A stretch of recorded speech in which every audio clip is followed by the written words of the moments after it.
on the on watching the sunset today. I know that sunrise and sunset are the two occasions of solace during the lockdown period, but nevertheless, if you decide to sit for the complete session, there are chances that you would be missing out on the sunset today. Nevertheless, I'll feel less guilty if my lecture or this discussion, this storytelling session turns out to be boring and you decide to leave. Then also I'll be feeling slightly less guilty because again you will be enjoying the sunset. And that will contribute to lessening of my guilt.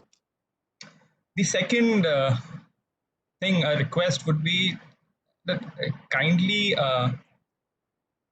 mute your mics.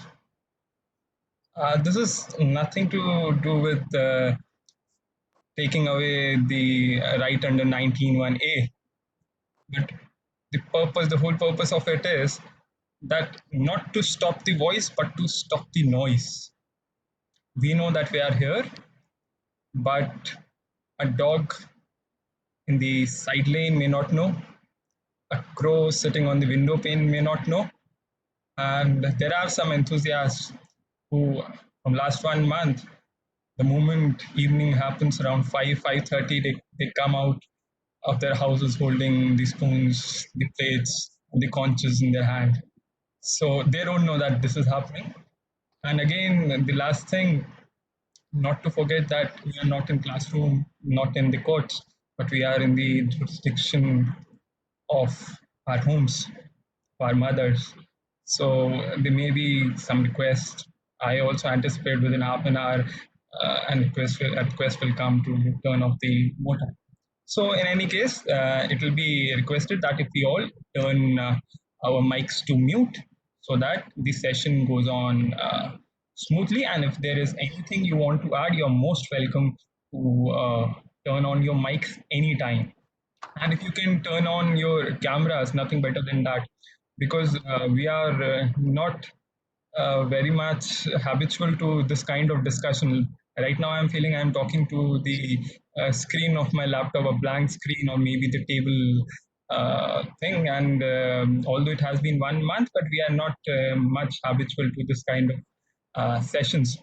And the third request would be kindly bear with me. I'm having a bad throat. So for a minute or so, I may have to leave to have a glass of lukewarm water or a medicine or something. But that will not mean that session is over. Session is on till the time we complete. And this is one topic, and this is one day when we are not supposed to miss out on the chance of discussing on the story of the basic structure on this particular day merely because of bad throat or something. This day, 47 years ago, in 1973, the celebrated Keshwananda Bharati versus State of Kerala, the basic structure case, the judgment of that case came, and from there on, the constitutional history of this country changed altogether. And today is also the Panchayati Raj Divas, the 73rd Amendment, which came up with the Panchayati Raj system, which again expanded the another scope of the basic structure, that is the federal structure of the country that came into existence. So this is a day of prime importance to study something like this. So, story of the constitution. So, story of the basic structure. Why story? We learn something best when we learn through the methods of story.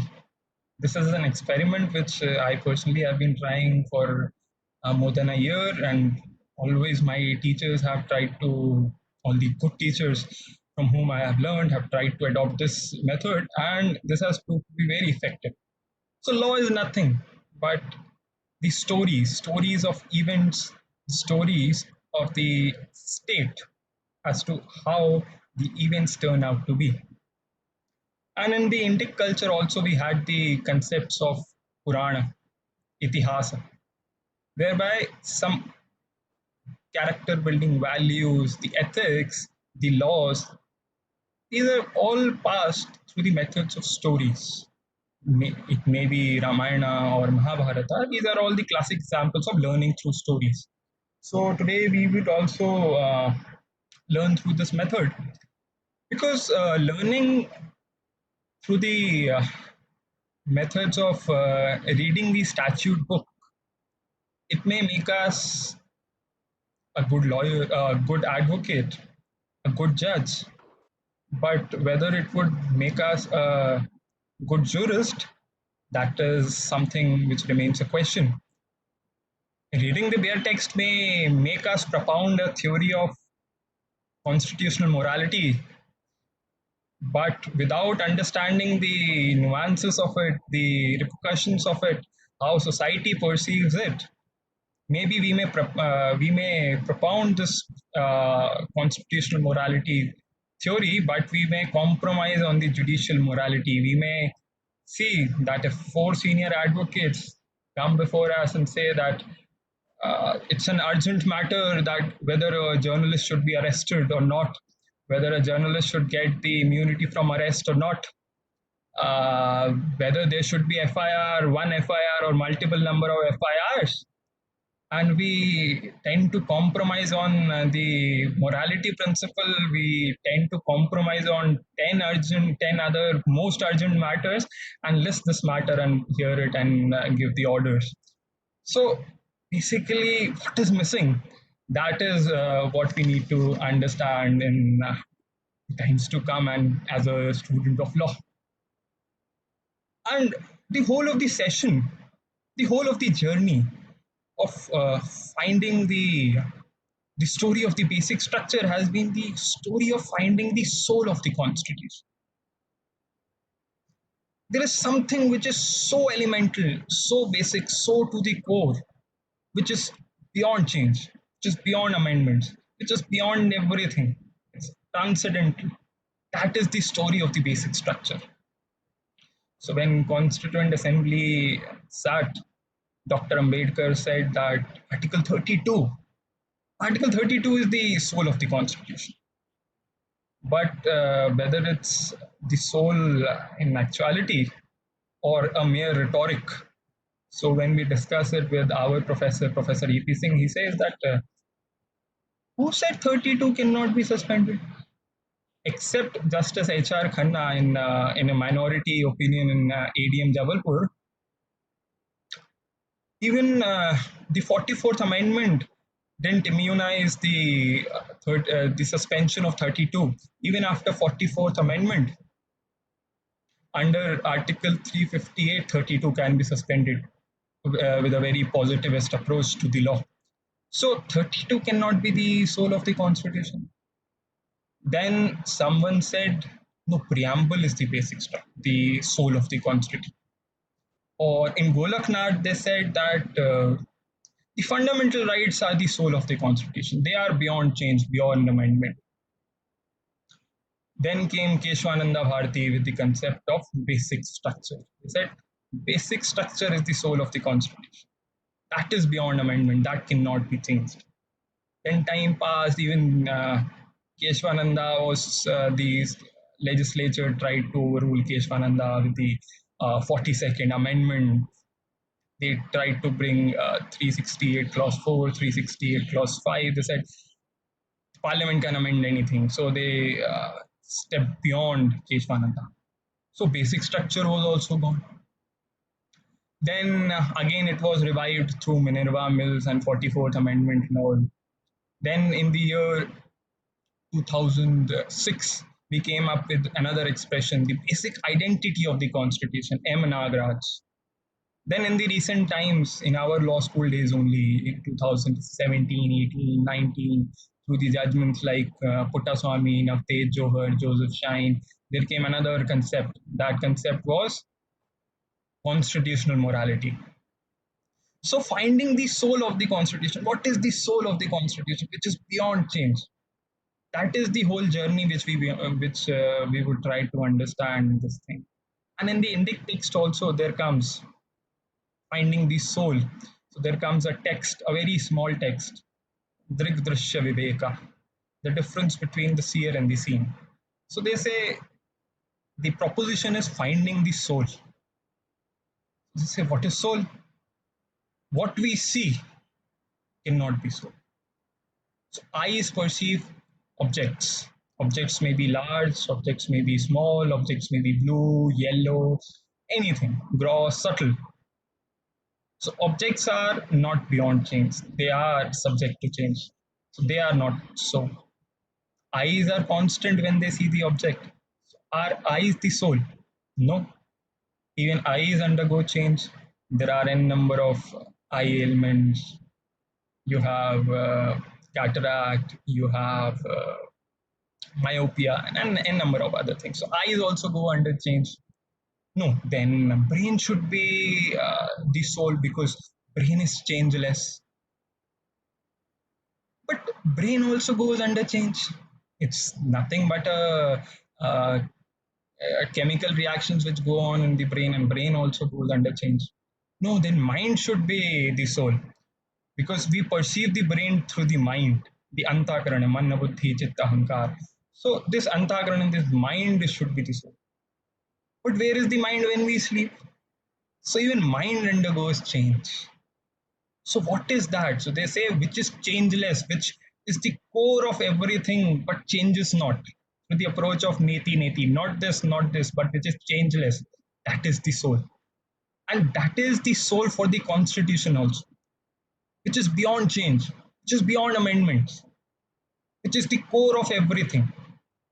And that is what we will try to learn in this period of next 1.5 hours or so.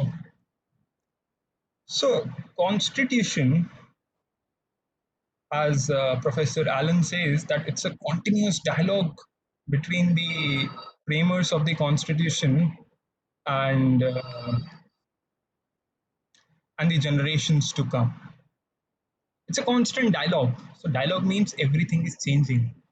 So, Cardozo says that Justice Cardozo says that everything changes except the rule of change. Like we say in Hindi that परिवर्तन ही प्रकृति का एकमात्र अपरिवर्तनीय नियम है.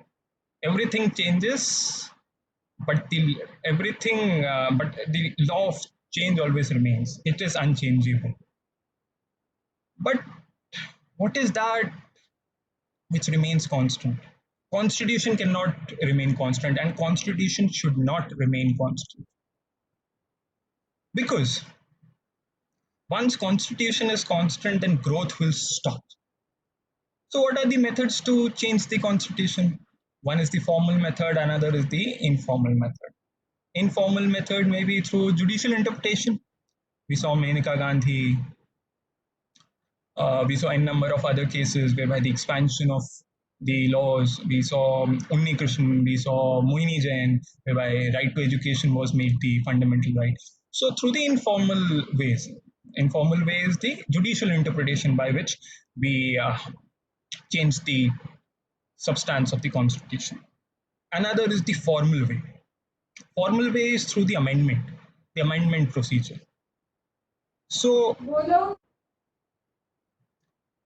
in UK, you can change the constitutional provisions through ordinary legislative uh, methods because it's the ordinary act of parliament which can change that.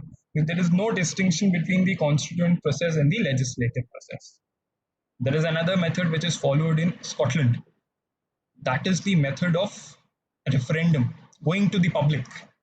And in fact, republic, we say we are Republic of India. Republic literally means going back to public. For every question of importance, you go back to the public, a republic. So in the Scotland, you follow the method of a referendum. But in India, we have the formal method under 368. And this has been a debate altogether, all throughout.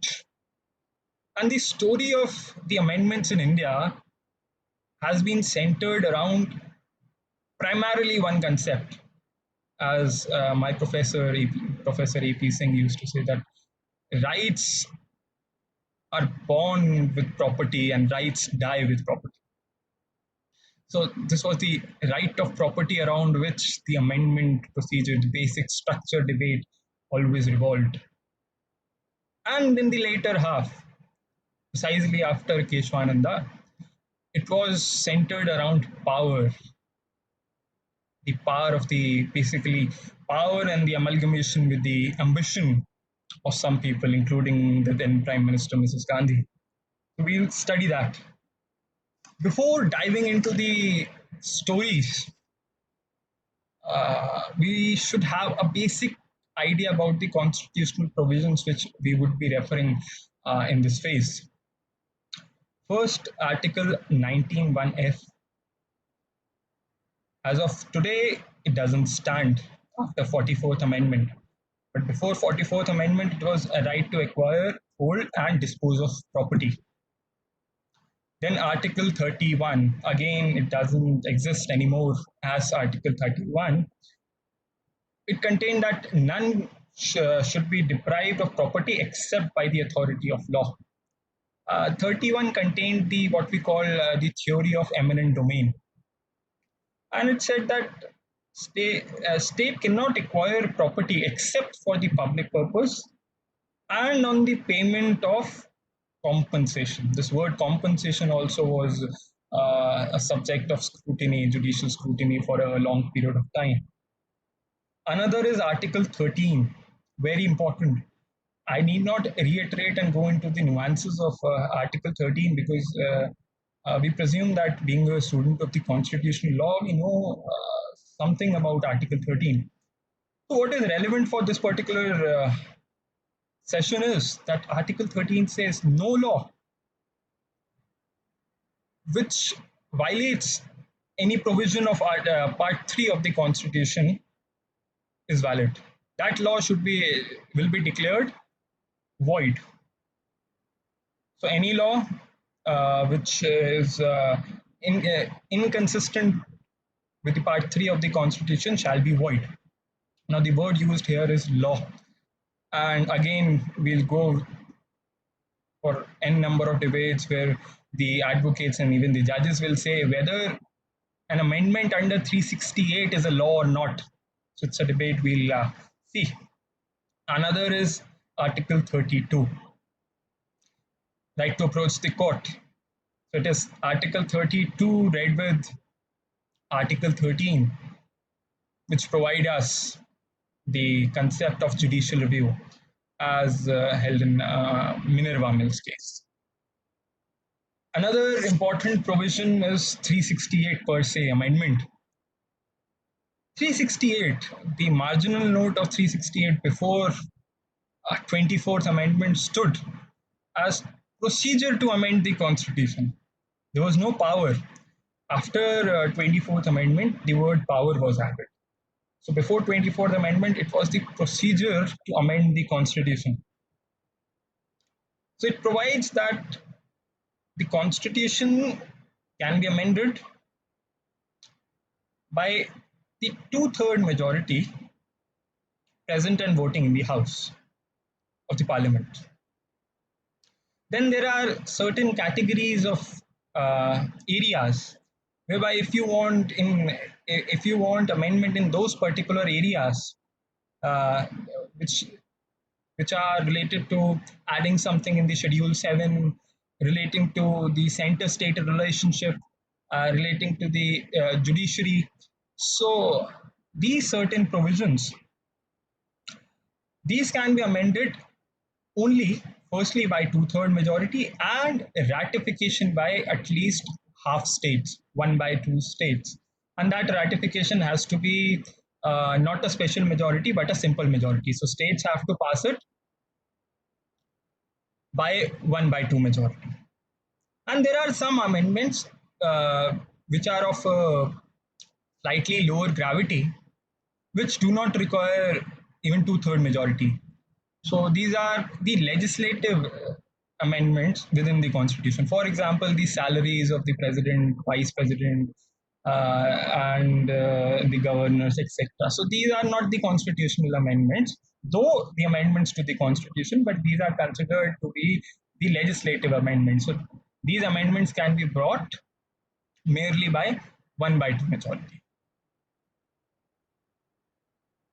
Now, this said and done, the background is set. Now we are ready to dive into the stories. First story, first case, 1951, the first year of the Republic of India. The name of the case is Maharaja Adhiraj Kamakhya Narayan Singh of Darbhanga, Bihar versus State of Bihar. So there was one Land Reforms Act, Bihar Land Reforms Act, which said that if the net income from the land is less than 500 rupees, then the compensation would be 20 times the net income. But as the net income increases, the amount of compensation would decrease. So it would be inversely proportional to the net income from the land. Now, the petitioner here, he was Maharaja. He had acres and acres of land. He challenged this. He said that if my land is generating net revenue more than 1 lakh rupees, I am getting nearly 3 times the compensation. So this was sheer violation of Article 14. So he contended this. He moved to the court and it was held, yes, Bihar Land Reforms Act is unconstitutional. It violates the part 3 of the constitution. So by virtue of Article 13, we have to strike it down. Now this created problem for the legislature, for the government. They wanted to bring some agrarian reforms. Now, when agrarian reforms are there, it has to violate the concept of strict equality. So it was very difficult to have Article 14 and land reforms together. So the parliament has to come up with something, and they came up with the first amendment. Now the question was, who will amend the constitution? First elections to the in the independent India happened in 1950. और वो ये है कि हमारे अखलाक हम पूरा नहीं तोड़ते हैं, हमें ईमानदार. So first amendment to the first election in the independent India happened in 1952, and Constituent Assembly ceased to work the moment India became a republic on 26 January 1950. So who will bring the amendment?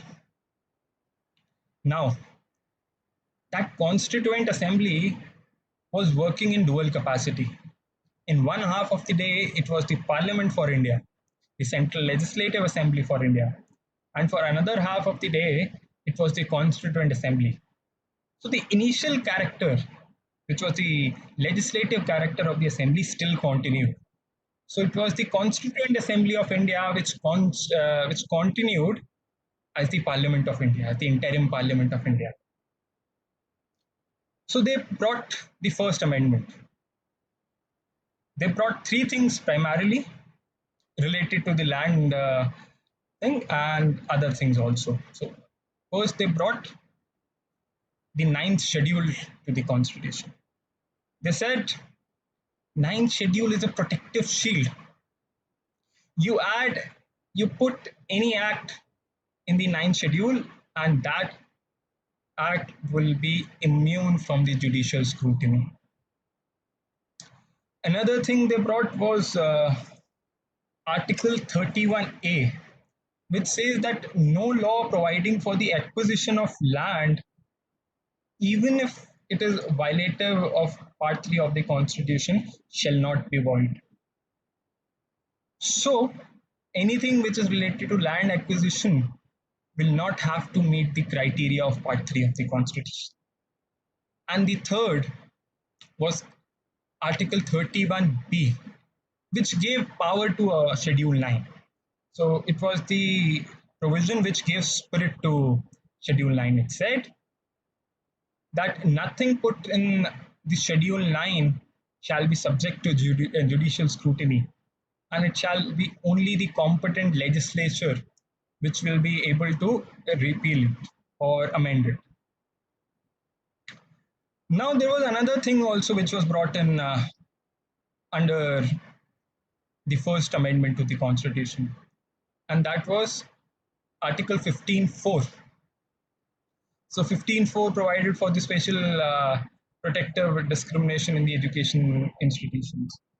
So very interestingly, when the secretary of Pandit Nehru, he wrote a book, and he said that though Pandit Nehru was the member of the Constituent Assembly, and even when the Constitution was discussed in the Assembly, Pandit Nehru was preparing for First Amendment.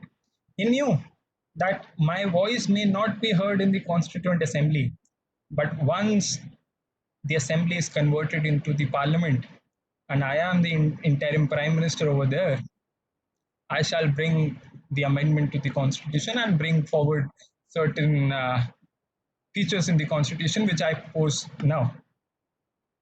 And subsequently, that happened, and that was the reason why the language of Article 14 was also very loosely framed to include many things in the times to come. So, this was the first amendment to the Constitution, 31A, 31B, and the ninth schedule, primarily, which are important for our discussion, which were brought. And the reasons for the first schedule, first amendment, were to bring agrarian reforms. Now, this first amendment was challenged. This was challenged in the case which was called Shankari Prasad versus Union of India, 1951. They say that the First Amendment violate our fundamental right. They violate Article 31. So it has to be unconstitutional. So court held that no. First of all, Justice Patanjali Shastri says that the power of amendment is not a mere legislative power, it is the constituent power. And law for the purpose of 368 is not a law in the terms of Article 13. So, Article 13 test will not apply for any amendment. So, the First Amendment is very much constitutional. Then the time passed, there came a case by the name of Bela Banerjee versus State of West Bengal in the year 1954. Now, 31 had provided that a person shall be entitled for a compensation when he shall be deprived of land. So the petitioner over here contended that although state hasn't acquired my land, but due to some other reasons, I have been deprived of my land. So state should compensate me. It was very difficult for the state. जो भी अपना land खोएगा, any person who is deprived of land, the state will have to compensate it. But judiciary said yes, that is the mandate of Article 13, Article 31. You have to compensate for any kind of deprivation of land. This was the ruling in Bela Banerjee. So the state has to come, the parliament had to come up with the Fourth Amendment to the Constitution. Fourth Amendment to the Constitution brought Article 31 to capital A. It said that until and unless the ownership is transferred to the state is not bound to compensate. And the adequate compensation fixed by the state is beyond judicial scrutiny. So, whatever is fixed by the state, that is it. Judicial scrutiny cannot happen over this. It has to be just compensation. Now, this was the debate whether just means merely mere compensation or just compensation means a compensation with an element of justice. So, in the Fourth Amendment, the legislature clarified it that just means just mere compensation. And also, they said that in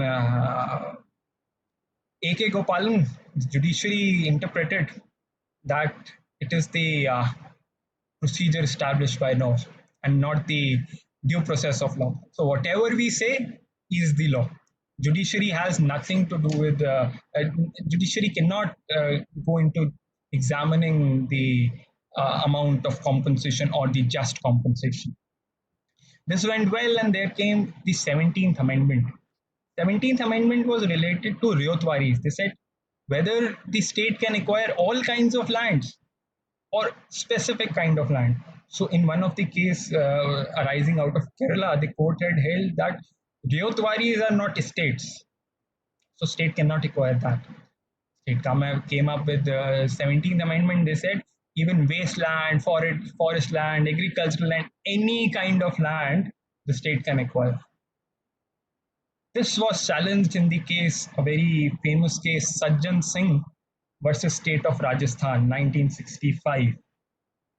The contention was not that whether Rayotwari land could be acquired or should be acquired. The question was first, while bringing the 17th Amendment, 1/2, the half states didn't ratify, and land is a concurrent subject. So, 17th Amendment is void. The second and very important contention was that where is the power to amend the constitution? Specifically, where is the power to amend the part 3 of the constitution?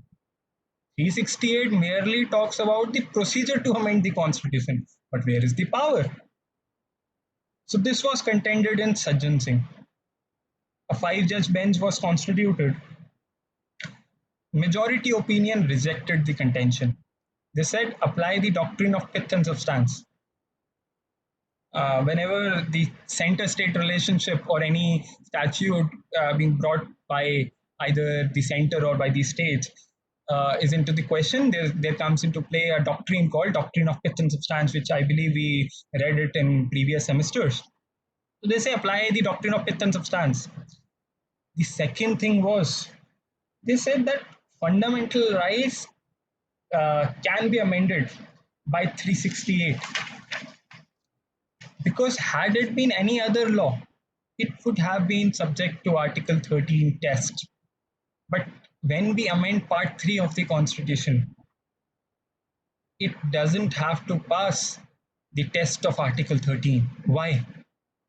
They say that Article 13 test says, suppose a provision of Part 3 says that X is the law. Now, through the amendment, Y is the law. Earlier X was the touchstone, now Y is the touchstone. So when the touchstone has altogether changed, how is this amendment violating the part 3 of the constitution where the touchstone is Y itself? But there were two minority opinions in this case. These two minority opinions decided the fate of the constitutional history of this country. First was the opinion by Justice Hidayatullah. Hidayatullah Justice went on to become the Chief Justice, also went on to become the Vice President of India also. He says that I pose a question to myself. Are fundamental rights not fundamental enough? Are fundamental rights, even the fundamentalities could also change? And I answer to myself, no. The fundamental rights are not subject to change. Fundamental rights cannot be amended altogether. This became a ground for Golaknath. The minority opinion in Sajjan Singh, the opinion of Justice Hidayatullah in Sajjan Singh, became the majority opinion in Golaknath. Now, there was another minority opinion in Sajjan Singh. That was of Justice Mudholkar, a very visionary judge, if we read his judgment in Sajjan Singh. He says that I do not say that fundamental rights cannot change, fundamental rights cannot be amended. But in every constitution, there are certain fundamental features which cannot be amended. This theory of fundamental features by Justice Mudholkar and Sajjan Singh became the ground for the basic structure doctrine in Keshwananda Bharati. Sajjan Singh was in the year 1965. In 1965 only, there was a conference in Banaras Hindu University, and there was a professor from Germany, Professor Konrad, who came to give a lecture in Banaras Hindu University on the constitutionalism, and he discussed the constitution evolution in Germany, and especially during the period of Nazis, the period of Hitler. He says that although constitution was working well, Hitler came into the power and he brought one enabling act, and there was nothing called the basics of the constitution in Germany. So Hitler ruled the country through his whims and fancies. So you must have something called the basic features, the basic elements in the constitution. And it is said that in Keshwananda, when Nani Palkiwala went to argue the case, Justice Nariman mentions this, that when Nani Palkiwala went on to argue Keshwananda Bharati, all he had in his brief was this lecture by Professor Konrad. So it is a matter of debate whether Professor Konrad influenced or inspired the basic structure doctrine, or whether it was Justice Mudholkar and Sajjan Singh who inspired the basic structure doctrine. Nevertheless, between Sajjan Singh and Keshwananda, there was another case which became a matter of headache for the government. And that case was L.C. Golaknath versus State of Punjab, 1967, an 11-judge bench judgment. In this judgment, also the veracity, the constitutional validity of 17th Amendment was challenged. Why? Because earlier in Sajjan Singh, when 17th Amendment was challenged, there were two minority opinions. So when there are minority opinions and the same thing is again challenged, so many a times it becomes a ground for a reference to a larger bench. Recently, we have seen this in Sabrimala. Merely because of one dissent, 4:1 judgment, one dissent by Justice Indu Malhotra, that became a ground for a reference to a larger bench. So now a 9-judge bench will be constituted whenever the courts will open after this lockdown, will determine on the questions of law. So similarly in L.C. Golaknath also, since in Sajjan Singh there were minority opinions and 17th Amendment was again challenged. So in Golaknath, 11-judge bench was constituted. And this bench, with a ratio of 6:5, overruled Shankari Prasad and Sajjan Singh. This bench held that fundamental rights altogether cannot be amended. All the fundamental rights have an immunity from amendment. They hold a transcendental role, and no authority, including the parliament, can amend it under Article 368. So Justice Subbarao was the Chief Justice. Justice Subbarao, very interestingly, it is said that during whole of his tenure as the judge of the Supreme Court, he was a dissenting judge. Throughout his tenure, he dissented, but when he became the Chief Justice, he laid the law in many majority opinions. And he was also considered to be a judge in haste. So he tried to deliver as many judgments as possible during his tenure. So Justice Subbarao held that 368 provides for the procedure to amend the constitution. It doesn't mention the power to amend the constitution. So where is the power? He says the power lies in Article 248. That is the residuary power of the parliament. And since it is not in 368, the constitution is, the fundamental right is being amended through 248, it would be subject to the scrutiny under Article 13. So any law which changes the substance of Article 13 shall be void, which means that fundamental rights can altogether be immune from amendment. They cannot be amended. But in Golaknath, the bench came up with the concept of prospective overruling. What do we mean by prospective overruling? By the term prospective overruling, we mean that whatever has happened has happened. But from now onwards, the fundamental rights cannot be amended. The reason for evoking this doctrine of prospective overruling was twofold. First, in Sajjan Singh, the very same Supreme Court had upheld the 17th Amendment. And secondly, all these amendments were brought to bring the agrarian reforms, the land reforms.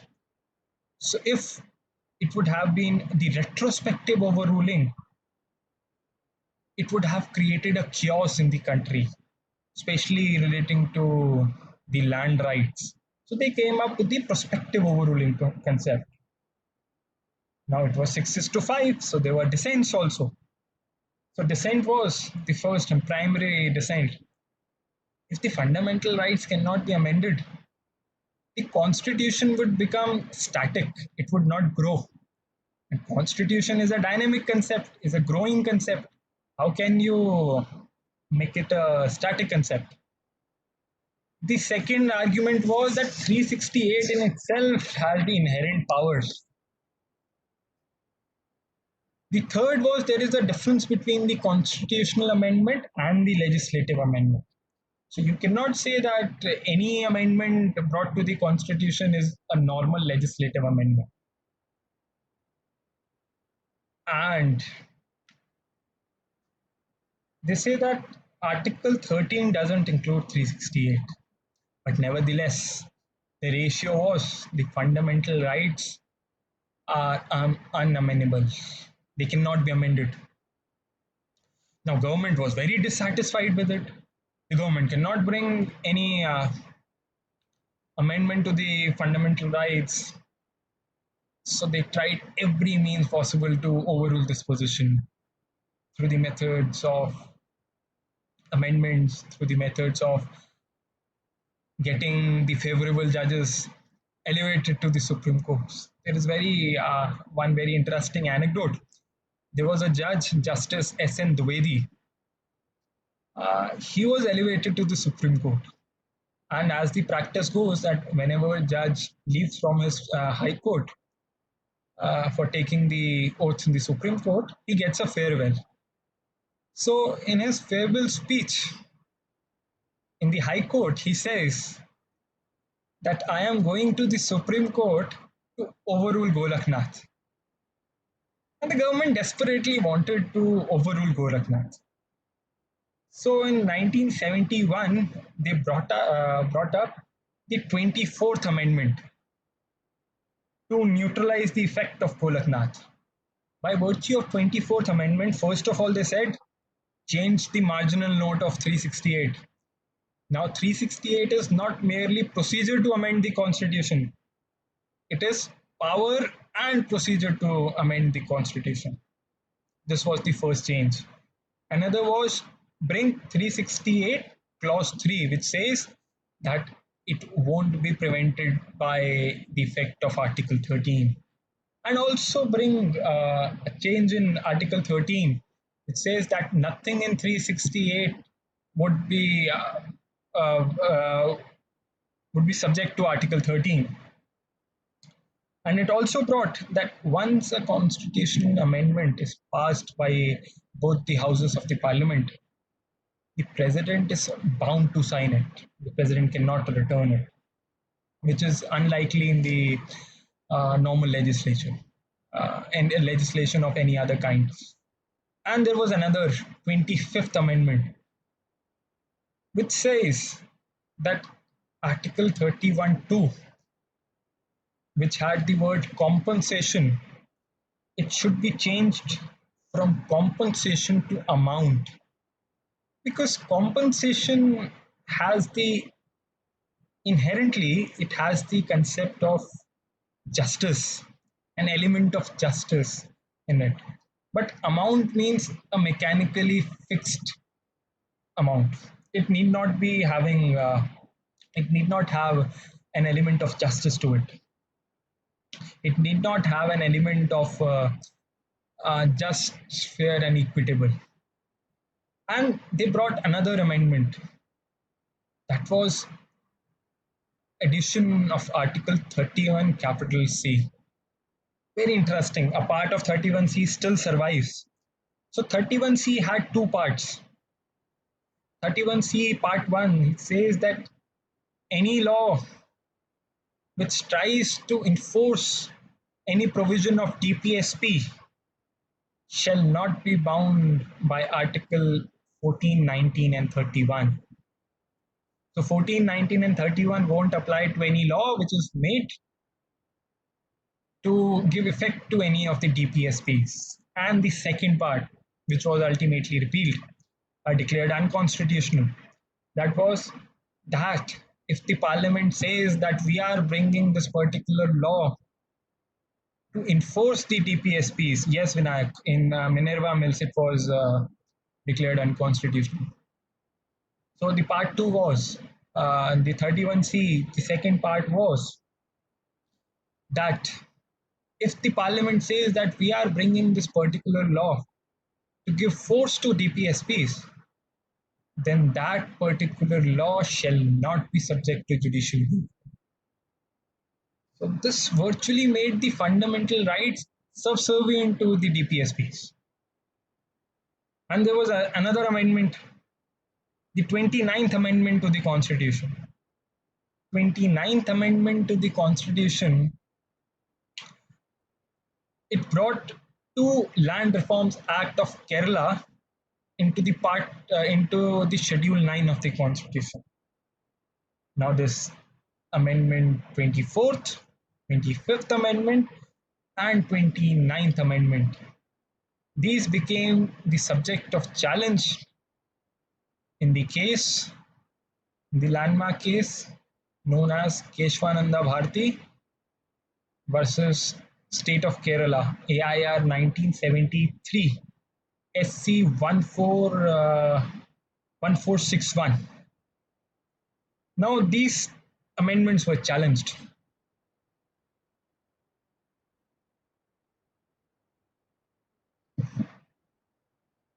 There was a pontiff, a Shankaracharya in Kerala. His mutt was acquired under the Land Reforms Act, which was put under the Schedule 9. So he challenged it. And a 13-judge bench was constituted, largest ever bench we ever had. And till now, we have never had any bench larger than 13 judges. So it was constituted because now Golaknath was into the question. So the ruling of Golaknath was to be examined. So Golaknath was 11-judge bench. Now this was 13-judge bench which was constituted. The hearing went on for 5 months, longest ever hearing. So when we recently had Ayodhya hearing, which went on from 6th of August 2019 to 13th or 17th of October 2019, it became the second longest hearing. But longest remains Keshwananda Bharti, which went on for 5 months. 11 separate judgments, 7:6 ratio, held that though Part 3 can be amended, but there is something which is called the basic structure of the Constitution. That cannot be amended. There are various points.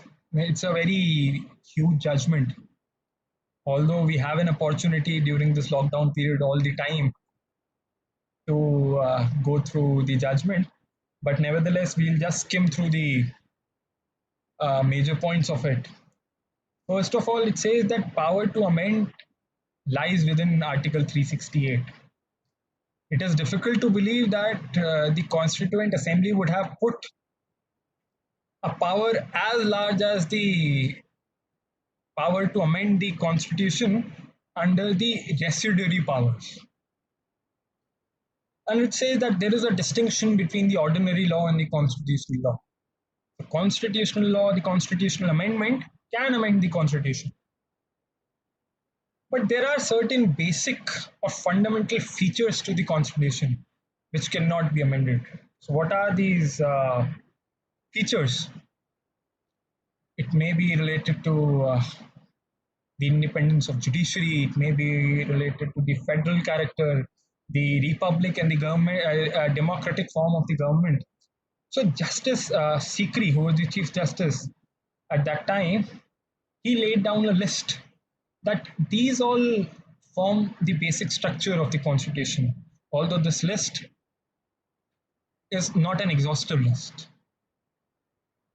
Till the judgment of Justice Sikri, it was 6:6. Six judges saying that yes, there exists something called the basic structure, and six judges saying that no, there is nothing called basic structure. There was one judge whose decision will determine the fate of the uh, constitution of the free India, and that was Justice H.R. Khanna. He adopted a very centrist approach, a middle path. He says that I refuse to lay down a list because basic structure is like the soul of the constitution, and soul cannot be enumerated. Although what can some points which I can say with certainty, these are that first, the fundamental rights are not the basic structure. Fundamental rights and basic structure are not mutually exclusive. Basic structure may be a part of fundamental rights, or fundamental rights, there may be some elements which are part of the fundamental rights, but which may not form the part of the basic structure of the constitution. And he also held that at least I can say this with certainty that right to property is not part of the basic structure. And it says that again, other opinions in the Keshwananda Bharati, it says that 31C Part 1, that is valid. It says that if you bring down any law from DPSPs to enforce DPSPs, so Article 14, 31, and 19 should not come into picture. They say, okay, but we cannot agree to part second that you cannot judicially examine it. They say that the function of the legislature is to make the law. And at that moment, their function stops, their power halts. To check the constitutional validity of the particular law, it's the function of the judiciary, not the function of the legislature, not the function of the parliament. So, parliament cannot say that we have made this law and it is constitutionally valid. It has to be determined by the judiciary and not by the parliament. And they say that even if it's the two-thirds of the parliament, even the two-thirds of the parliament do not reflect the conscience of the people, the minds of the people. And it was Justice Hegde and Justice Mukherjee who said that constitution is a social document, and every social philosophy is like a religion which has two elements. One is eternal and one is subject to change. The basic element is the eternal element, which cannot be changed. But there are some things which are subject to change, which are the circumstantial elements in the social philosophy, in the constitution, which can be changed. So even in religion, we have in the Indic philosophy, we have something called Sanatana Dharma and something called Yuga Dharma. So Sanatana Dharma is which is eternally true, and Yuga Dharma is like which is true for that particular moment. So Justice Mukherjee and Justice Hegde also pointed out this.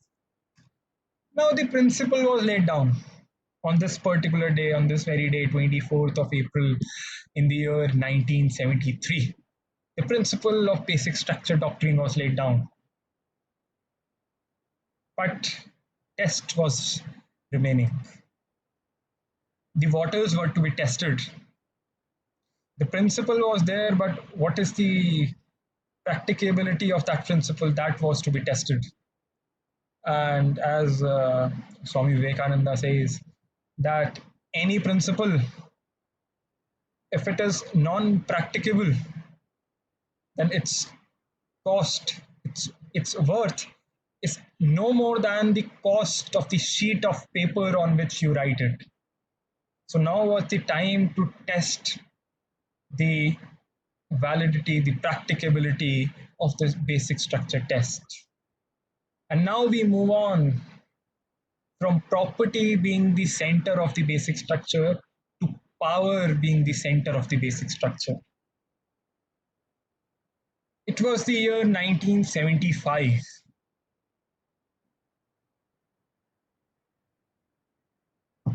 A judgment by Allahabad High Court.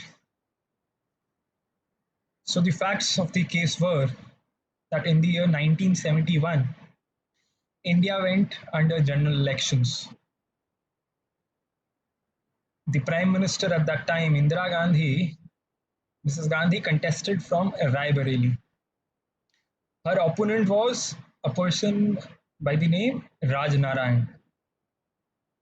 Indira Gandhi won the election, but an election petition was filed by Raj Narayan accusing Mrs. Gandhi that she has misappropriated the government funds. Dimpy, you can write it. If your mic is not working, you can write it. So, Raj Narayan filed an election petition, and he says that Indira Gandhi has misappropriated the government funds and utilized those funds for her election campaign. Now, this case went on, and in the meanwhile, there came a war in December 1971. And Mrs. Gandhi virtually became a superwoman in the international circles because Indian Army won the war and was able to secure liberation for Bangladesh uh, on 16th of December 1971. So this particular case went to the sidelines. But in the year 1975, on 12th of June, there came a judgment by a bench of Justice Jagmohan Lal Sinha of Allahabad High Court. According to the judgment, the election of Mrs. Gandhi was nullified. It was declared that she is no more entitled to be a member of parliament, which means that she was no more entitled to be the prime minister of the country. The whole polity of the country was shook. And there was a provision under Rule 26 of Order 21 in the CPC that a judge who delivers a judgment can give a stay for a considerable period so that the person who is adversely affected by the judgment can appeal against the judgment. So Justice Sinha gave a 21-day stay to his judgment before it comes into operation. So Indira Gandhi went to the Supreme Court, filed an SLP. Although there were number of SLPs against the orders of Allahabad High Court, which were previously taken up by the Supreme Court, but now it was the judgment which was taken in the SLP. Now, Indira Gandhi consulted a Jyotishi. A Jyotishi said that you mentioned the matter on 20th of June. Accordingly, that was done. The matter was mentioned before a vacation bench.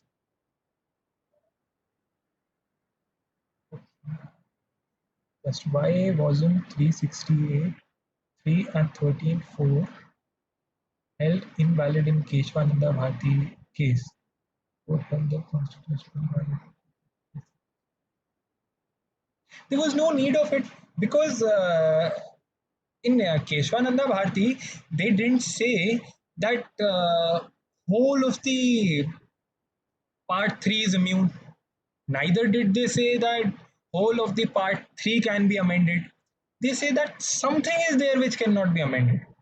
So there was no need to declare 368 clause 4 or 13 clause 4 to be invalid. Now coming back to our this discussion. On 20th of June 1973, uh, this SLP was mentioned before a single judge. So in vacation, a single judge sits in the Supreme Court, and that single judge was Justice V.R. Krishna Iyer. A mention was made, and moving uh, away from the general filing methods, whereby you file in the registry and then mention in the court. But nonetheless, whenever these kind of cases happen, you generally adopt the methods of mentioning. So today also something like this happened when a particular case was taken up by the Supreme Court on the very urgent basis, which was related to merely registration of FIR and arrest protection from arrest to a particular journalist. Because four stalwart senior advocates, the big boys of the Supreme Court, were to argue these cases. So on 20th June 1973 also this case was mentioned, and the date fixed was 23rd of June. So on 23rd of June, this case was argued for the stay against the judgment of Jagmohan Lal Sinha. For Mrs. Gandhi, it was Mr. Nani Palkiwala who appeared. And for Mr. Raj Narayan, it was Mr. Shanti Bhushan who appeared. Arguments went on. There were even the cabinet ministers who were present in the courtroom on that day. Even Rajiv Gandhi was present in the court on that day. Ultimately, it was decided that the judgment will be pronounced, the order would be pronounced on 24th. So accordingly, on 24th of June, one order came. And I was trying to find out this order. I was not able to find it. There are some people who say that this order was never reported, never published. So according to this order, there was a partial stay to the judgment, which means that although Mrs. Gandhi can continue to be the prime minister, she cannot cast a vote in the parliament. She is not an MP, but she can continue as the prime minister because within a short span, it was not possible to elect a new prime minister by the majority in the house. They said that Mrs. Gandhi can continue as the prime minister, but she cannot cast a vote. This caused huge amount of embarrassment for the government and especially for the prime minister and the loyalist of prime minister. This was the judgment on 24th of June, order on 24th of June. And here comes the debate of the Indic culture and the modern India. So one of my professors says that Mrs. Gandhi tried to bring back the ancient culture of India, whereby we have the concept of the kings who have all the power and they are for the praja. The concept of Dandanayaka. But I beg to disagree with it because in the ancient Indic culture, he was to be coronated the next day. He was to become the king the next very day. His father said that I will make you the king and announced in the Rajya Sabha. But on the preceding night, his father comes to him and says that I gave two boons to your mother, a stepmother of yours. And now she has said that you cannot be the king and you have to go to the forest for 14 years. But I want you to rebel. You just rebel against me, become the king. I am supporting you from outside. But he says, no, I won't become the king. Because it is not the power which matters to me, it is the ideals which matter. Or it was telecasted today morning that it's a conversation between Ram and Sita. So earlier episode was between Ram and Dashrath. Now this is the conversation between Ram and Sita. So Sri Ram says that why are you going? You are the Shakti. You are the feminine power. You just rebel against me and say that I will not leave Ayodhya. I will remain here. You are the Maharani of Ayodhya and you are the Shakti, the feminine power. So if she would have wanted, she would have raised the slogans of feminism and she would have remained in India. He would have said that I am, because merely because I am a female Maharani, so they are trying to dethrone me. They are trying that I should leave Ayodhya. But this was back in the Indic tradition. This was 25th and 26th June 1975.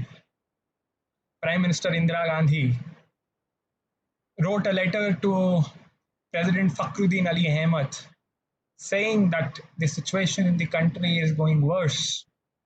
You please proclaim emergency. I couldn't consult my cabinet ministers. It is so emergent. I will approach them the next day, but you please declare emergency. And it was the intervening night of 25th and 26th June 1975 that emergency came into existence. All the fundamental rights were suspended. Leaders were arrested under MISA. And the courts were opened on 14th July. A mentioning was made about this case, and the case was listed for 11th of August 1975. Without giving a personal appearance permission to Raj Narayan because he was arrested under MISA. The case was fixed for 11th of August, and on 10th of August, the government came up with the 39th Amendment to the Constitution. According to the 39th Amendment, the election of the Speaker and the Prime Minister cannot be questioned, which means that the SLP in Raj Narayan versus Indira Gandhi becomes infructuous. This amendment came on 10th August, and the copy of this amendment was provided to the lawyers in the court itself on 11th of August. So accordingly, next date was fixed, adjournment was taken, and the next date was 25th of August. And it was argued that since Article 14 is suspended, we cannot challenge the 39th Amendment because you cannot challenge any amendment without having any fundamental rights to your rescue. But nevertheless, this hearing went on. And this was the first amendment to the Constitution, which was non land reformation amendment, which came up before the Supreme Court, and Supreme Court had to deal with this amendment vis-a-vis the basic structure or the amendment power of the Parliament. And very interesting argument came up by the Attorney General. He says that Parliament has amended the Constitution not as the legislative power, but as the constituent power. And constituent power is not given by the constitution. It is the power to constitute the constitution. It is an unbroken power. It supersedes the constitution. It is the superpower. So they say that the constitution provides for the separation of power. But when there is certain power which is beyond the constitution, which is superpower to the constitution, it is not subject to the separation of power. So you cannot challenge the any amendment which is brought by enforcing the constituent power of the assembly. Now the judgment was five judge bench, 3-2. Three judges again declared that 39th Amendment is unconstitutional. But there were two judges, Justice A. N. Ray, the Chief Justice, and Justice Baig, who held that it is valid. Very interesting. Justice A. N. Ray. Now, I just missed out on this point earlier. When on 24th of April 1973, the Basic Structure Doctrine came into existence. On the very next day, the then Chief Justice, Justice Sikri, was to retire. And that was the test whether the spirit of the Constitution would be upheld. No. Three judges were superseded. And Justice A. N. Ray was made the Chief Justice of India. Justice Shehlad, Justice Grover, Justice Hegde were superseded.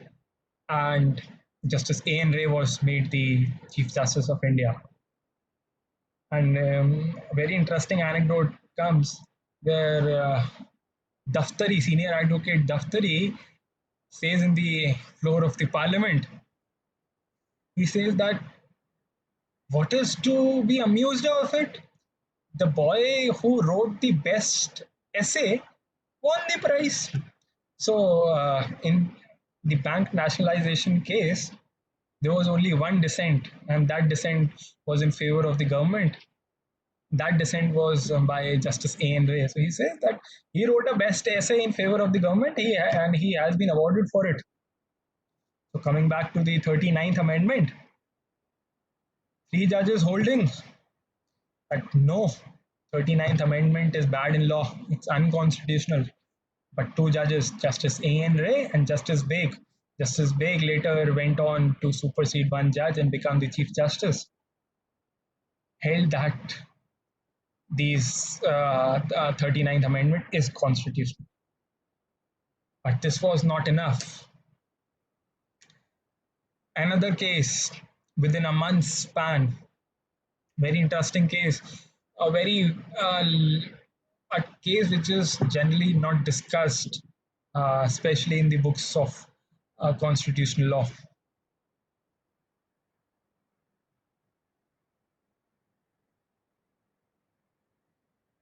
Yes.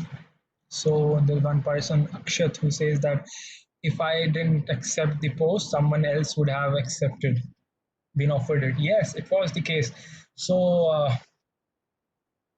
actually, just Indira Gandhi wanted to have Justice Matthews as the Chief Justice of India. And Matthews was junior to Justice Ray. So 1, 2, 3, when it came to the fourth senior most judge, which was Ray, he says that I had an apprehension that even if I refuse, then it would have gone to Justice Matthews. So I accepted it. But nevertheless, this is not an argument because long back in the year 1951, Justice Mukherjee, Pandit Nehru wanted that after the first Chief Justice, Justice Kania, expired in office, the next in line was Justice Patanjali Shastri. But Pandit Nehru didn't want Patanjali Shastri to be the Chief Justice. He wanted either Chagla, Justice M.C. Chagla from Bombay High Court should come to the Supreme Court and directly become the Chief Justice, or Justice Mukherjee becomes the Chief Justice. And at that point in time, Justice Mukherjee said in clear words that if you supersede me and if you make me the Chief Justice, superseding Justice Patanjali Shastri, I will resign. That was the stature of judges of that time. So this was the argument by Justice A.N. Ray was not much substantial. Now, coming to the month of November 1975, a case which is very less discussed, finds a very generally do not find a mentioning, doesn't find a mentioning in the law books of the constitutional law. I. Jagadishwara versus Union of India. Now, this was the case where 32nd Amendment was challenged. It was nothing but related to some service conditions of government servants of the state of Andhra Pradesh. So it was advised at that point in time to the petitioner that you please go to the High Court. Although we know that Keshwananda Bharti is there, so High Court won't entertain, High Court won't rule anything. But in the meanwhile, emergency will be uplifted, and then Supreme Court will be free to decide this matter. Nevertheless, Indira Gandhi threatened the person, if you do not challenge it in the Supreme Court, I will initiate a corruption case against you. So he came up to the Supreme Court. This case was listed, and a 13-judge bench was again constituted. Now, this bench was to reconsider the dictum of Keshwananda Bharti. So this was 13-judge bench, and Keshwananda was also 13-judge bench. So this bench would have decided that whether the Keshwananda Bharti dictum should be referred to a larger bench. So on 9th November 1975, a 13-judge bench with the Chief Justice A.N. Ray as the presiding judge was constituted. There were questions related to the constitution of that bench also relating to listing and all, but we will not go into that. A bench sat. Now, many of the judges in this bench were not the original judges of Keshwananda Bharti. 3 judges were superseded, they resigned. There were a handful of judges, including Justice H.R. Khanna, who were there. So it was presumed that if a new bench hears the matter, they will overrule Keshwananda Bharti. Arguments started. It was Mr. Nani Palkhiwala who appeared from 9th of November to 12th of November. Arguments went on. And on 12th of November, even the Chief Justice, whom many people referred as the puppet Chief Justice, even he had to say that there is no error in the arguments. There is no ground to there is no ground to reconsider the Keshwananda Bharti judgment. The bench is dissolved. What were the grounds taken by Mr. Palkhiwala? They were like 14 is suspended, 19 is suspended, media is gouged. So Keshwananda Bharti, this is not an appropriate moment to reconsider Keshwananda Bharti. There was one moment back in 1975 itself when Keshwananda Bharti was reconsidered. After that, till now, Keshwananda Bharti is good in law. That is the law of the land. So Justice H.R. Khanna in his autobiography says then that when Nani came to argue this matter before a 13-judge bench, whether Keshwananda Bharti should be reconsidered or not, it was not Nani who was speaking. It was some divine who was speaking through Nani at that time. That was the year 1975. Now comes the year 1976. Again, emergency is there. And a paper was circulated.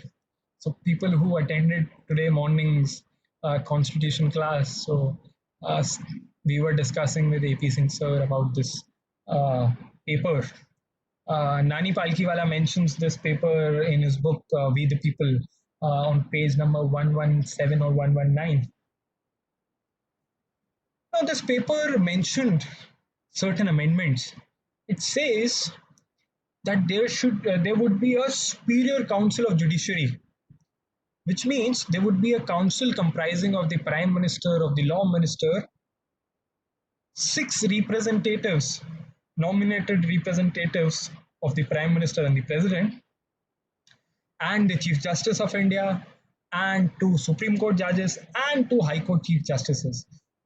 This body will be the body which will examine the constitutional questions. So it will not be the Supreme Court who will interpret the constitution, but the supreme body of the judiciary which will determine the constitutional interpretations. And this body will have the power even to dismiss the judges. And in this paper also consisted an argument that Article 13 would be abrogated up to the extent that there would be a line mentioned that there would be no challenge under Article 13 on the ground that legislature didn't have the power to bring this amendment. And very interestingly, last point that was which this paper mentioned was that Article 32 will be abrogated, so there would be no right to approach the judiciary.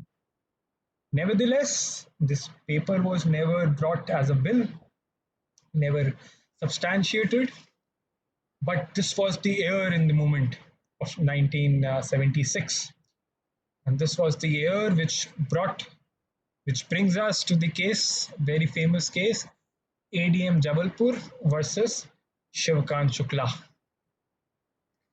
There were different opinions of the different high courts as to the habeas corpus case, whether habeas corpus is maintainable or not, whether a person can approach the judiciary under Article 32 even when his fundamental rights are suspended during emergency.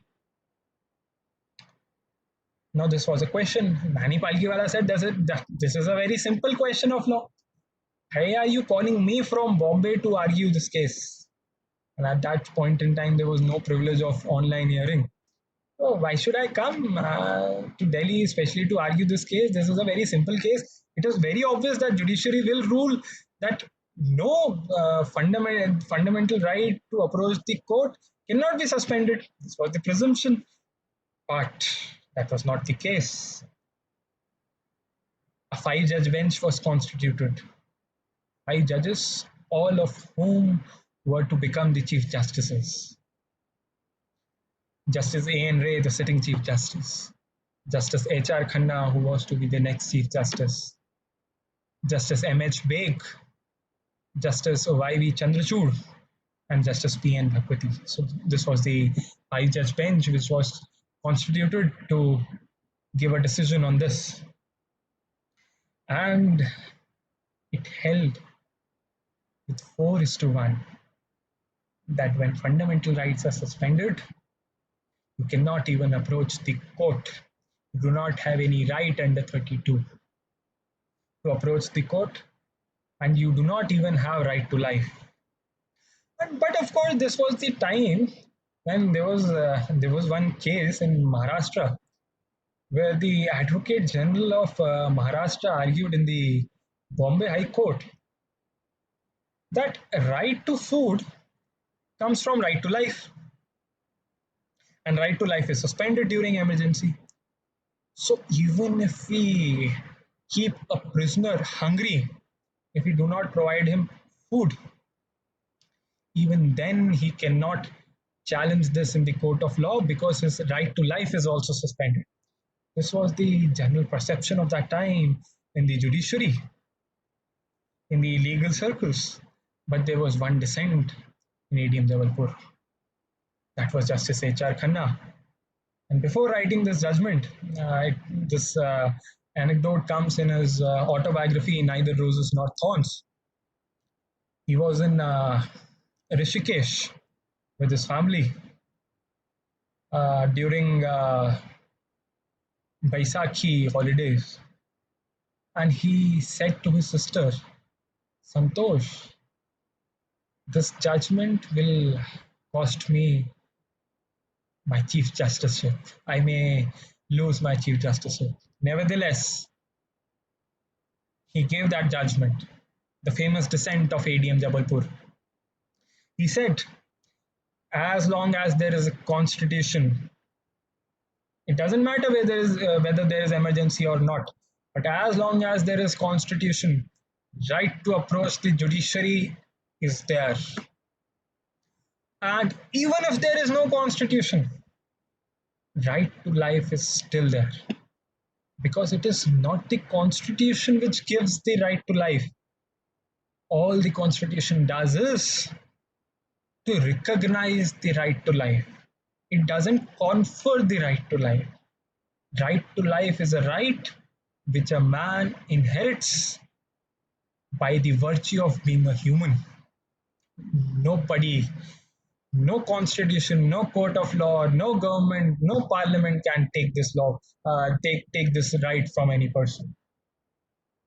And what he feared, what he apprehended, happened. Ultimately, when he was to become the Chief Justice, he was superseded by Justice M.H. Beg. And this was Justice M.H. Beg, who was once in 1962. Justice M.H. Beg was the election agent of Pandit Nehru. Now, this very Chief Justice, this very Justice M.H. Beg superseded Justice H.R. Khanna and became the Chief Justice of India. Now, even if Justice Khanna would have become the Chief Justice, his tenure would have been very short, 6 months or even lesser. We have had 45 Chief Justices, 46 Chief Justices, but we have one judge, Justice H.R. Khanna, who stands apart from every judge. And even now, in the courtroom number 2, on the wall which adjoins the Chief Justice Court, the courtroom number 1, there hangs a portrait of Justice H.R. Khanna, which gives us the light that yes, there was a judge who stood up for the basic structure, who didn't only say in Keshavananda Bharati that there is soul to the constitution, but who stood up to his word even when he was in minority, even when it costed him his chief justice. He stood up for what he believed to be correct. And ADM Jabalpur was the judgment which was pronounced in the earlier phase of 1976. Towards the November 1976, there came another amendment. This was the amendment which was also referred as the mini constitution, the 42nd amendment to the constitution. First of all, this amendment amended the very preamble of the constitution. It added the word socialist and secular and the integrity of the country. These three terminologies were added to the preamble. Now, Nani Palkiwala argues that this was not correct. First ground being that preamble is the part of the constitutional statute, but it is not the part of the constitution. And 368 gives power to amend the constitution, not the constitutional statute. So you cannot amend the preamble.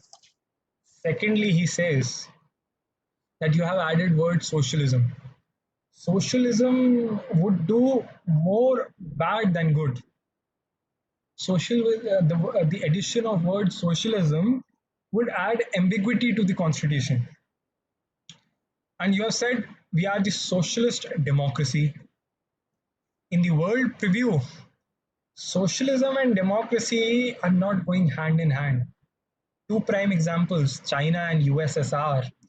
Wherever the state has followed the socialist model, the democracy over there is very weak. So adding the word socialism to the constitution, it is not very correct in law.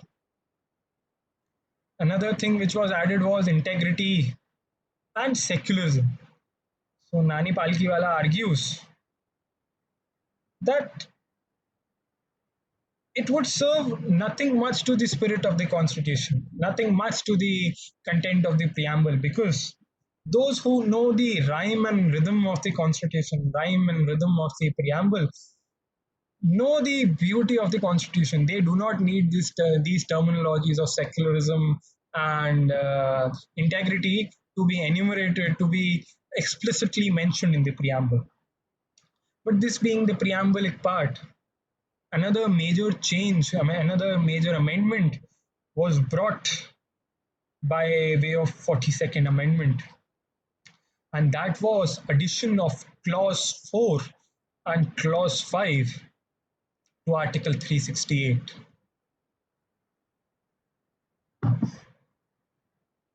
Now, clause 4 says that any amendment brought by the Parliament to the Constitution shall not be the subject of judicial review. Parliament can amend anything. It has the free power to amend the constitution and unfettered power which is not subject to judicial review. And secondly, what it did was it restored all the previous amendments which were declared unconstitutional by the court. So judiciary was kind enough and back in Golaknath to have a prospective overruling, but Parliament was not kind enough. It says no, retrospective overruling. An overruling of what? Overruling of all the judgments, nullification of all the judgments which have overruled the amendments.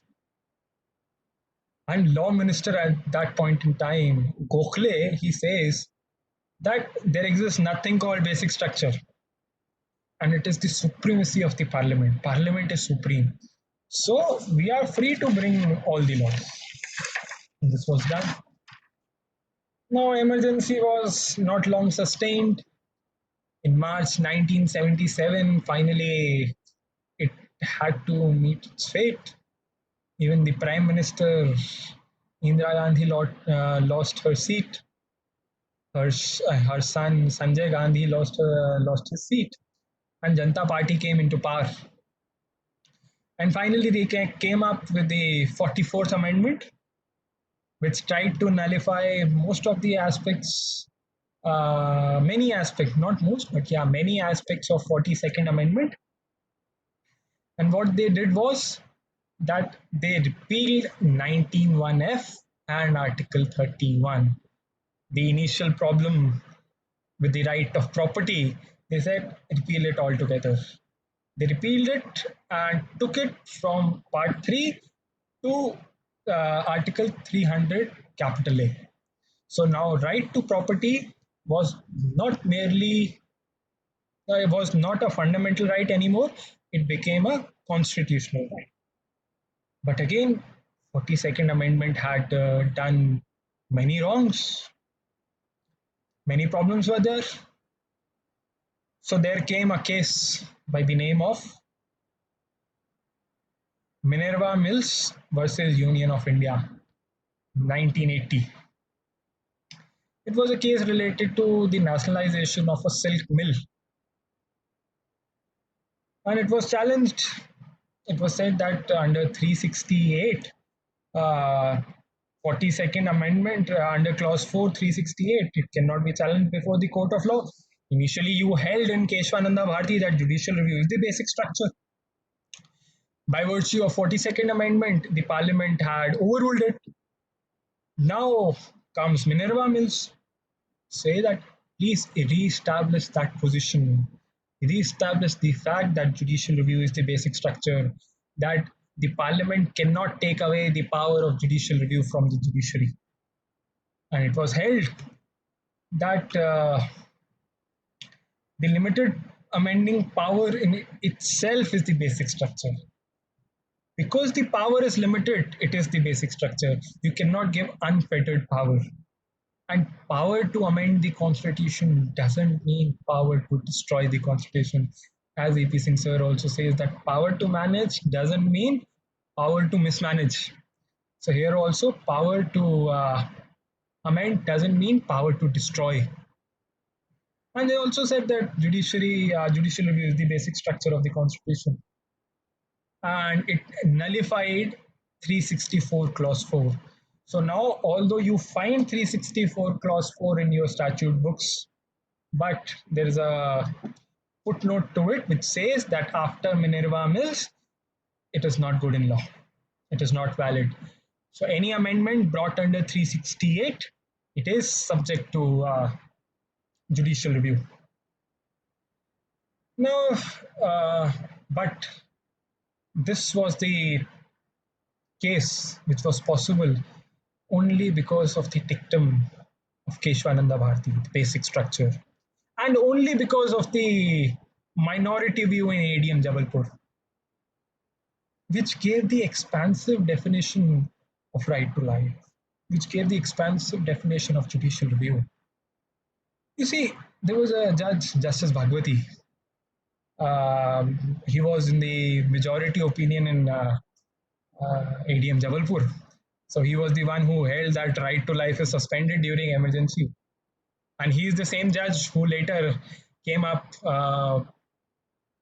in Menaka Gandhi with an expansive interpretation of Article 21, which will include the due process. He was the judge who brings the concept of PIL, who expands the scope of Article 21 like no other judge has done.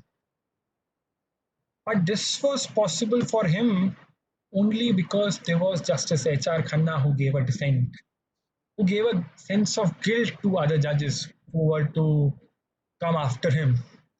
It came to Justice Chandrachud, came to Justice Bhagwati. And this was reflected in Minerva Mills also. Now, in 1978, during Janata Party government, there was another bill related to amendment power and the procedure to amendment which was brought. This was the 45th Amendment Bill 1978, which says that there are certain aspects, for example, the judiciary or the uprising the fundamental rights or the free and fair election. There are certain things against certain basic elements. So if you want to amend these provisions, you have to have one referendum. So this was the first time in free India that the word referendum was discussed in the parliament with respect to amendment. Although there was a discussion on the word referendum back in 1949, 1950, when our beloved Panditji went to the United Nations Security Council and said that we agree to have a referendum in the area of Kashmir, even when we have the instrument of accession. So that was the word referendum being discussed in a different context. But this was for the first time that referendum was being discussed with the context in the context of amendment. Nevertheless, Janata Party was in Lok Sabha, was in majority in Lok Sabha. In Rajya Sabha, it was in minority. Congress was in minority. Congress was in majority. So this bill was never passed. This bill never became a law. But in the history of our constitution, there is an instance of it whereby we say that even there is a scope of referendum also. Now, this was the journey of basic structure of the constitution. Again, finding the soul of the constitution, moving ahead. After Minerva Mills, the question was largely settled.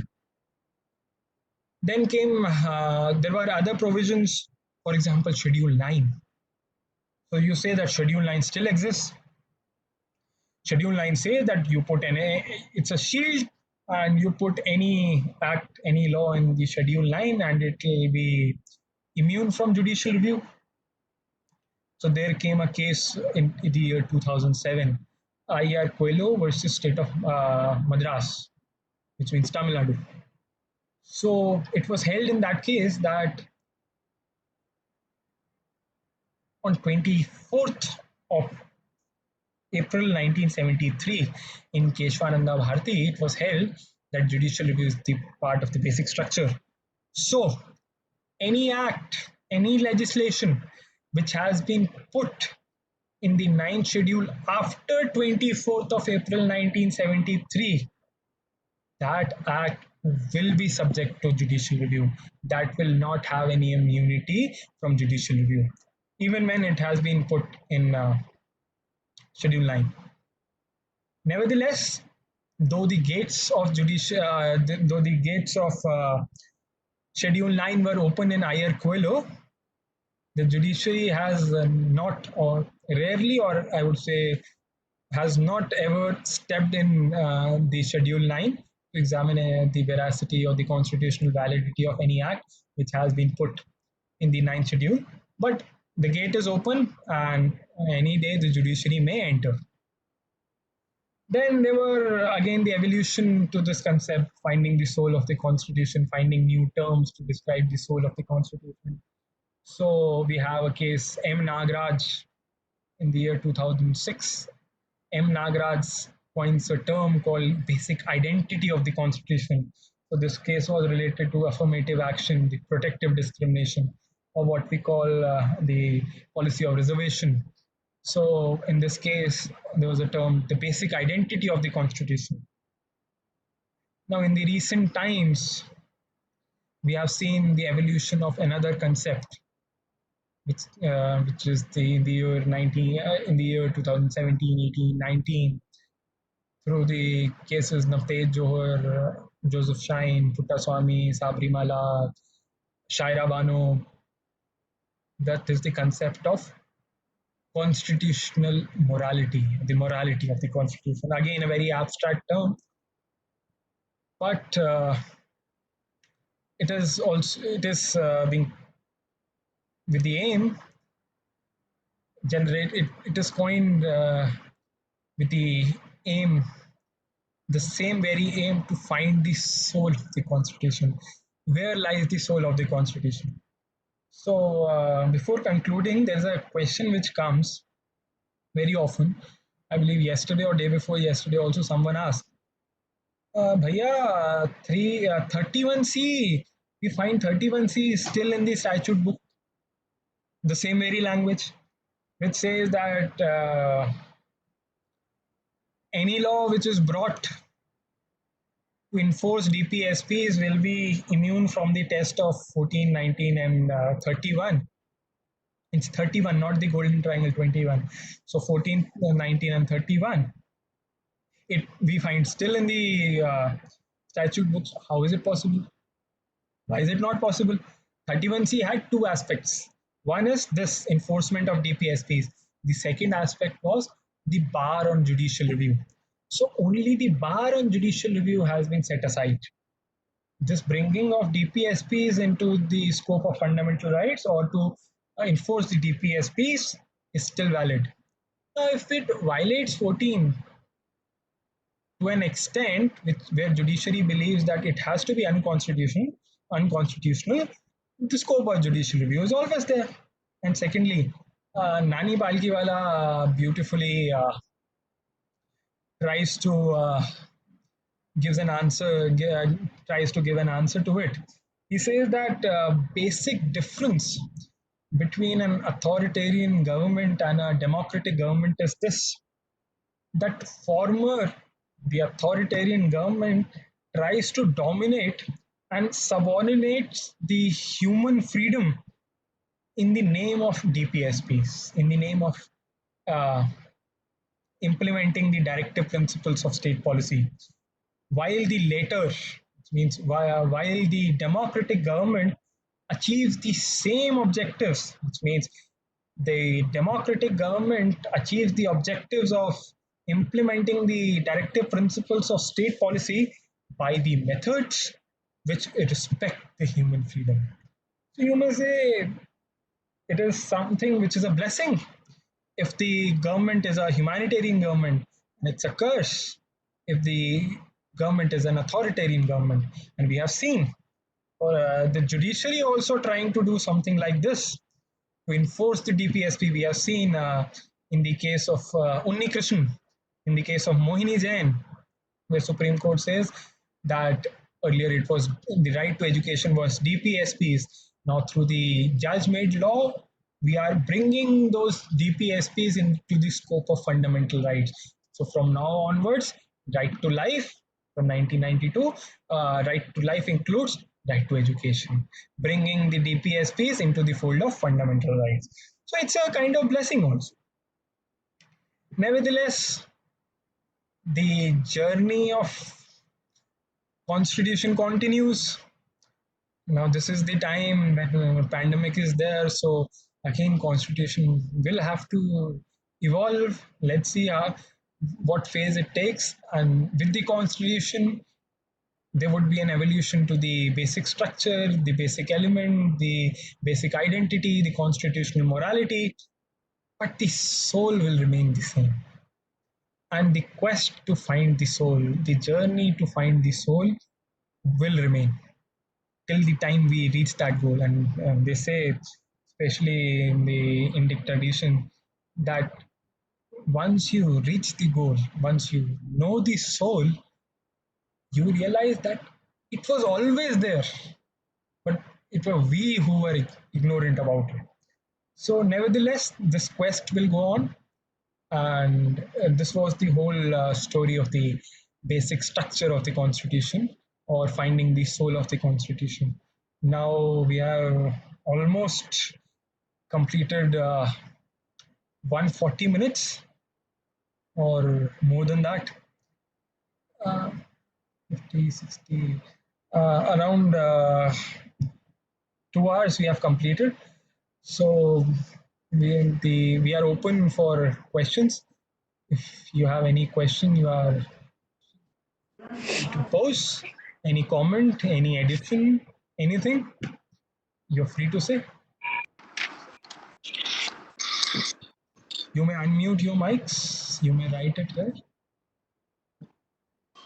Excuse me, sir. Hello. Are you listening? Yes, yes. Sir, actually, I with curiosity, and I want to know about, sir, what happened to 42 Second Amendment in Minerva Mills case.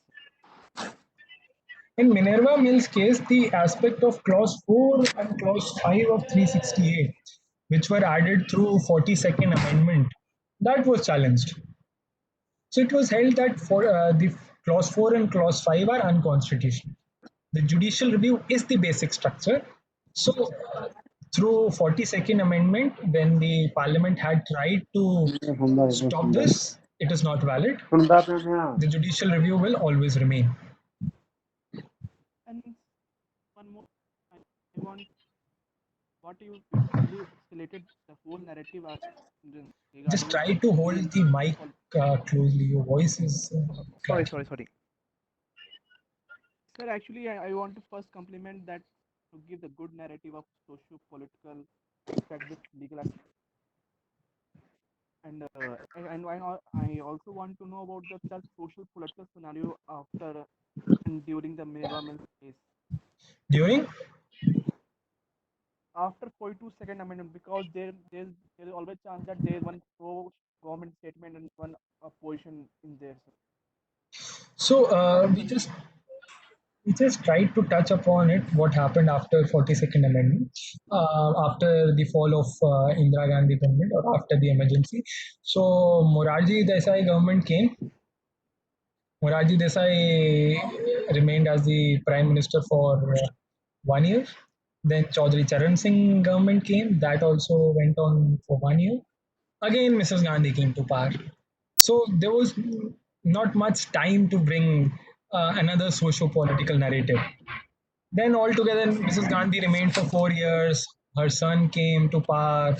Then throughout 90s, unstable governments. Uh, we have 4, 5, 6 prime ministers in 1990s. After Rajiv Gandhi, the stable government coalition comes in 2004. But yes, Atalji's government from 1999 to 2004, although a coalition government but a successful government. Then 2004, again a coalition government. And then comes 2014 when a clear majority government comes after the span of 30 years after 1984. So, socio-political narrative has always been changing. Now it's a new narrative being built, a new teleology being built. Okay.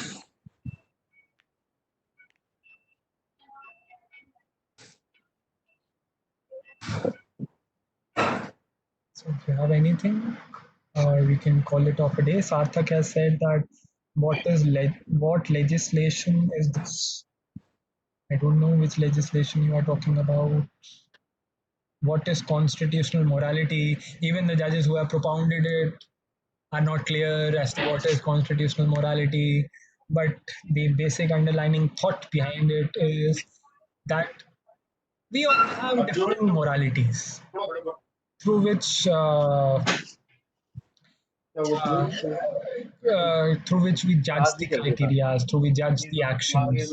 You say that the touchstone could not be the moralities of individuals. It has to be the morality of the constitution. How does constitution perceives it? But again, it's an abstract concept since the law is what the judge interprets.